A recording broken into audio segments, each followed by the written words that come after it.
Это откуда это к нам такого красивого дяденьку замело? Или что, забыл? Сказать пришел? Ой, гляньте-ка, в глаза не смотрит. Наверное, двойку получил. Ну, как живешь-то?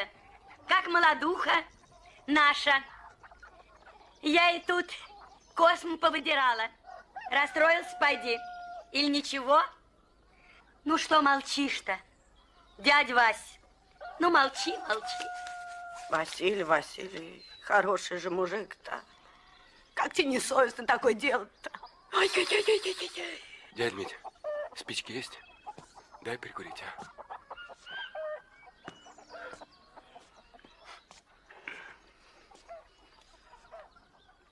Василий, на время или как? Не знаю, как примут. Полюбовница